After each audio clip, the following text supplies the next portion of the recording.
Aspectos generales con respecto a la modelización de problemas por medio de funciones. Vamos a comenzar a hablar en forma general de la función lineal.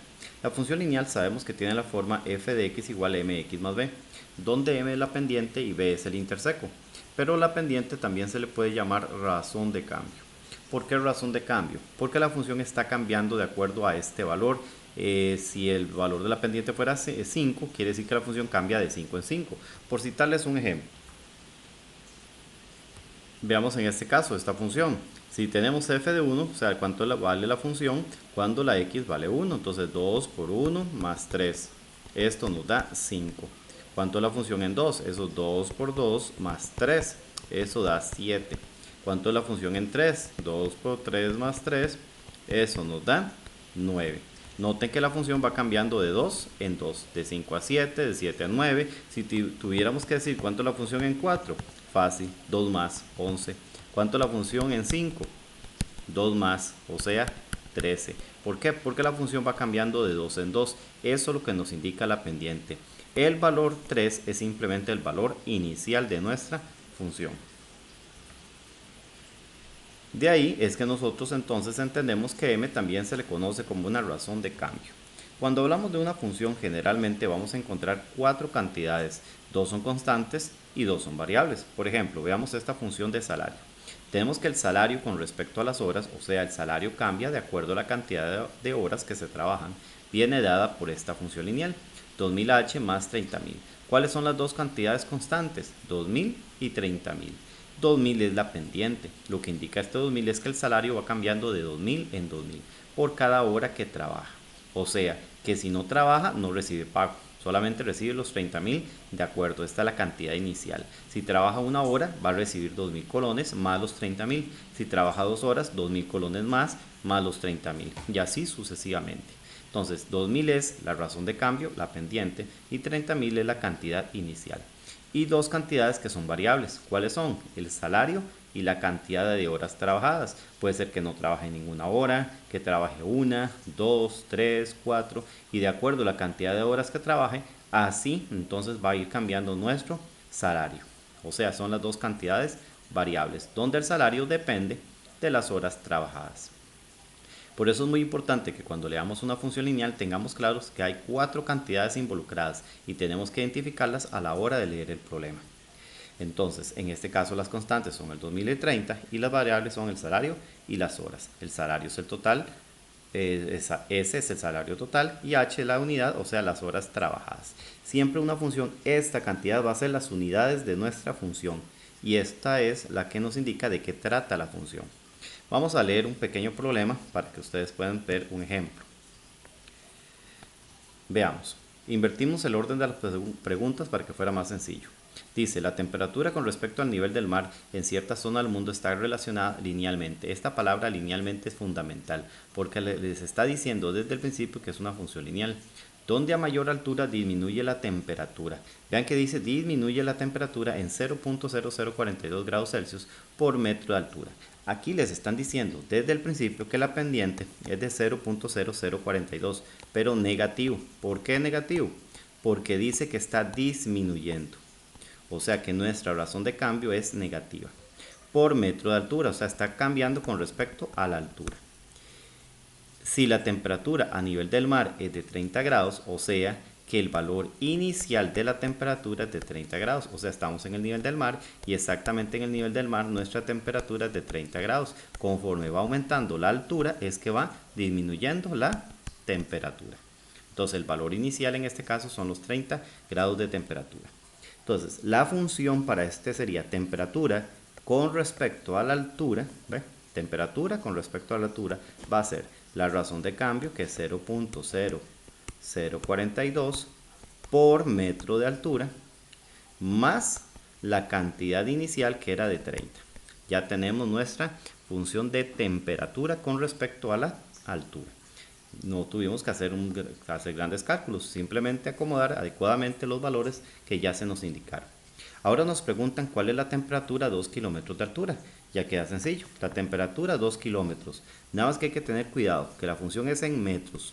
Entonces, 2 kilómetros de altura son 2000 metros. Entonces la temperatura a 2000 metros, ese sí es un detalle que era importante leerlo con cuidado, va a ser entonces menos 0,0042 por una altura de 2000 más la temperatura inicial que es de 30. Eso nos da lo que nos da el resultado de 21.6. Esa sería la temperatura a los 2000 metros de altura. Entonces vean que en este es un tipo de problema que no tuvimos que hacer cálculos para escribir la función particular y para calcular la temperatura que nos estaban pidiendo. Podíamos resolverlo también en forma razonada, simplemente nos dicen que disminuye la temperatura en 0.0042 grados por cada metro de altura y simplemente deducir cuánto era lo que iba a disminuir y restarlo a la cantidad inicial. Pero es bueno hacer la construcción total de lo que es la función lineal. Ahora bien, otra manera que se nos presentan las funciones lineales es cuando nos dan dos puntos escondidos de acuerdo a la redacción del problema. Por ejemplo, este dice así: el valor de un automóvil se deprecia linealmente, ven, otra vez la palabra linealmente, los primeros 10 años. Resulta que a los 3 años de la compra tiene un valor de $7,000 y a los 6 años de compra un valor de $5,000. Eso es una función donde hay dos puntos ocultos. ¿Cuáles son? En realidad son simples. Tiene un valor de 7,000 a los 6 años, o sea, a los 6 años tiene un valor de 7,000. Y a los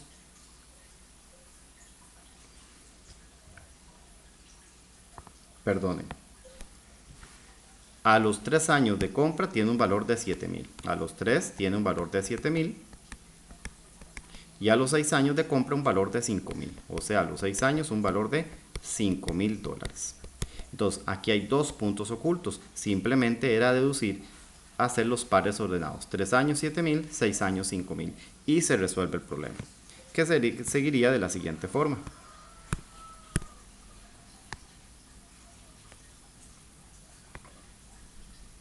Vamos a ver. Aquí estos son los valores iniciales del punto y lo podemos resolver con la calculadora con modo 5.1. Simplemente nos imaginamos un 1 imaginario entre los valores y ingresamos como si fuera un sistema de ecuaciones. Cuando resolvemos el sistema, la primera solución que nos da la calculadora es menos 666.67. Esa es la razón de cambio. ¿Qué significa este valor? Que el valor del carro está disminuyendo en $666.67 por año. Eso es lo que está bajando su valor por cada año. Y el 9,000 que nos da la calculadora significa que es el valor inicial que tenía el carro. O sea, si nos preguntaran cuál fue el valor de compra del vehículo, era de $9,000. Eso era el valor que tenía al inicio. Por eso es tan importante en este caso leer que dice que linealmente y darnos cuenta de estos pares o estos puntos que están ocultos, porque nos ayudan a resolver de una manera simple y sencilla un problema sin hacer mucho razonamiento. Aspectos generales que debemos considerar con la función cuadrática. Sabemos que la función cuadrática es de la forma ax2 más bx más c. El a indicaba la concavidad. Si una función es cóncava hacia abajo va a tener un mínimo, si es cóncava hacia arriba va a tener, si es cóncava hacia arriba va a tener un mínimo y si es cóncava hacia abajo va a tener un máximo. Recuerden que si a es positiva es cóncava hacia arriba y si es negativa es cóncava hacia abajo. C, el valor de c en la cuadrática va a indicar el valor inicial de nuestra función. ¿Okay? Si por ejemplo fuera una función de altura, con respecto al tiempo, c va a ser la altura inicial que fue lanzada al objeto. Entonces c es la cantidad inicial. Y el vértice viene a decir quién es el mínimo o el máximo dependiendo nuestra función cuadrática. El valor de la x del vértice va a indicar las unidades de nuestra función. Por ejemplo, si es una función de presión con respecto a la altura, entonces la x del vértice es esta, es h. Entonces el menos b entre 2a va a indicar la altura y el menos discriminante entre 4a lo que indica es de lo que trata la función, en este caso es de la presión. Es muy importante que cuando ustedes analicen un problema diferencien dependiendo de lo que les estén preguntando, si les están preguntando por las unidades o por la función, porque si les preguntan por las unidades calculan la x del vértice, si les preguntan por la función simplemente es la y del vértice, el menos discriminante entre 4a. ¿Ven? Como en este otro caso, diferenciar debidamente cada una de las cantidades para usar la fórmula correspondiente. Al resolver un problema de funciones cuadráticas, son tres elementos principales que se deben considerar, porque son tres cosas que se les pueden preguntar. Una, el vértice. Eso es generalmente cuando les preguntan el máximo o el mínimo del problema. En ese caso hay que leer con atención la pregunta. La segunda son los puntos de intersección. Si es con el eje de las X, se obtienen con modo 5-3, donde ingresamos el valor de A, B y C. O sea, ustedes van a la calculadora, modo 5-3, e ingresan el valor de A, B y C de nuestra cuadrática. Las soluciones les van a indicar los puntos de intersección con el eje de las X. Y el valor de intersección con el eje Y, que es en el valor de C. ¿Ok? Y ese valor es el valor inicial. Entonces, y la otra tercera cosa que deben considerar en las funciones cuadráticas son las zonas positivas y zonas negativas. Por ejemplo, si esto fuera una función de ingreso de una empresa, la zona en verde está sobre el eje de las X. Esta es la zona positiva, es la zona de ganancia. Pero las zonas que están acá por debajo del eje de las X son las zonas negativas. Son las zonas donde hay pérdidas. Por ejemplo, aquí, después del valor de X2, va a tener la empresa pérdidas, va a tener valores negativos. Por eso es importante también determinar dónde corta el eje de las X. Estos tres puntos hay que tenerlos en cuenta cuando resolvemos un problema de función cuadrática. Un detalle, por ejemplo, si esto fuera una función de lanzamiento de un proyectil, entonces con respecto al tiempo, para empezar, de acuerdo a esta gráfica en particular, esta parte no existiría porque el tiempo no puede ser negativo. Entonces esta parte de la gráfica de la cuadrática se eliminaría y sería solamente esta zona. Ahora, ¿qué logramos? Que el valor de aquí sería la altura inicial. Y conforme va avanzando el tiempo, la altura va disminuyendo. ¿Qué sería el X2? El momento donde tocó el suelo. Ahora, si la piedra o el objeto cayera en un estanque, después de X2, ¿qué significa? El momento en que empieza a hundirse. Por eso es muy importante tener claro el valor inicial, los puntos de intersección, de qué trata la función cuadrática. Son detalles que debemos considerar cuando hablamos de la función cuadrática. Por último, veamos un pequeño problema de función cuadrática para que entendamos mejor esas ideas que se plantearon. Veamos este problema. Dice, el costo de producción mensual en dólares de fabricar cañas para pescar viene dado por esta función cuadrática, donde X representa la cantidad de cañas producidas de 0 a 600. O sea, no se producen cañas hasta un máximo de 600 cañas. De acuerdo al enunciado anterior, considere las proposiciones. El costo máximo mensual que enfrenta la fábrica es de $300. Los costos de producción decrecen a partir de 295 cañas de pesca. Entonces veamos y analicemos la función. Para comenzar, esta es nuestra función cuadrática donde A es menos 2, B es 1200 y C, como no hay valor, C es 0. Quiere decir que el valor inicial es 0, o sea, donde corta el eje de la Y es en 0. Vamos a determinar varias cosas, vamos a hacer el análisis completo para que veamos los tres puntos que les había mencionado anteriormente. Vamos a averiguar los puntos de intersección. Ya sabemos que en Y es 0. Modo 5-3, entonces nos vamos a la calculadora e ingresamos el valor de A, que es menos 2, el valor de B, que es 1200, y el valor de C, que es 0. Dice que es en 600 y 0, o sea, la función cuadrática corta en 0 y en 600. Como el valor de A es menos 2, es cóncava hacia abajo. ¿Ok? Esta es nuestra cuadrática, es cóncava hacia abajo.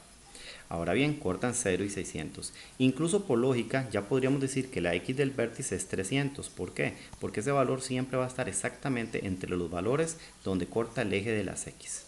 Pero vamos a calcularlo. La X del vértice, nosotros la calculamos con la fórmula menos B entre 2A, que es menos B, que es 1200. Entonces, menos 1200 entre 2 por A, que es menos 2, eso nos da 300. Efectivamente, nos dio que la X del vértice es 300, como lo habíamos supuesto. Ahora queremos saber cuánto es el costo máximo de producción. ¿Ok? Recordemos que si esta es nuestra función, el menos b entre 2a nos va a dar las unidades, o sea, X es la cantidad de cañas producidas. O sea, el menos b entre 2a nos dice la cantidad de cañas máximas producidas para el costo máximo. O sea, son 300 cañas máximas para el costo máximo. Y ven que la primera proposición decía el costo máximo mensual que enfrenta la fábrica es de $300. No, el costo mensual no es de 300. El costo máximo mensual que enfrenta la fábrica se da cuando se producen 300 cañas. No cuando no que es de $300, sino cuando se producen 300 cañas. Porque recuerden que X representa la cantidad de cañas producidas. Ahora, si queremos saber cuánto es ese costo calculamos mediante esta fórmula, el menos discriminante entre 4a. Aquí hicimos el cálculo, discriminante es b a la 2 menos 4 por a por c. Eso nos da 100.440.000. Y la fórmula del vértice dice que era,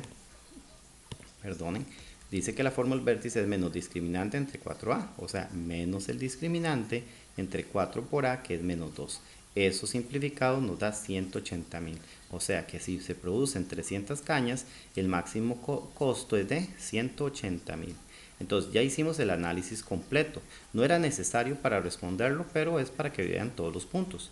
Los puntos de intersección nos dice que si yo produzco 0 cañas, el costo es 0, pero conforme voy produciendo, el costo va aumentando hasta producir 300 cañas, que el costo máximo va a ser de 180.000. Conforme ya aumento la producción de cañas, después de 300, los costos van disminuyendo hasta 600. En 600 cañas mis costos van a ser de 0. ¿Qué pasa si yo produzco más de 600 cañas? Que si siguiéramos con este modelo, empezarían los valores negativos y no es un poco lógico que mis costos sean negativos si produzco más de 600. Por eso es que nos dicen que lo hacemos, o este modelo es de 0 a 600. ¿Ok? Entonces, por eso ven que los puntos de intersección son importantes. Nos decía el costo máximo mensual. Como aquí hablaban del costo máximo mensual, el costo teníamos que calcularlo por esta fórmula, que eso fue la que nos dio el 180.000, no $300. ¿Qué era 300 realmente? 300 era realmente la cantidad de cañas que se debían producir para obtener el máximo costo. ¿Ok?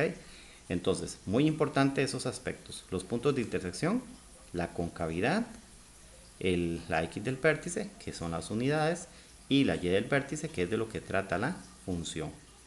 Muchas gracias. Ahora, con respecto a los problemas por sistemas de ecuaciones, función logarítmica y función exponencial, en esos apartados sí se explicó bastante en cada uno de los temas. Entonces, repasar los problemas resueltos en cada uno de ellos. Muchas gracias.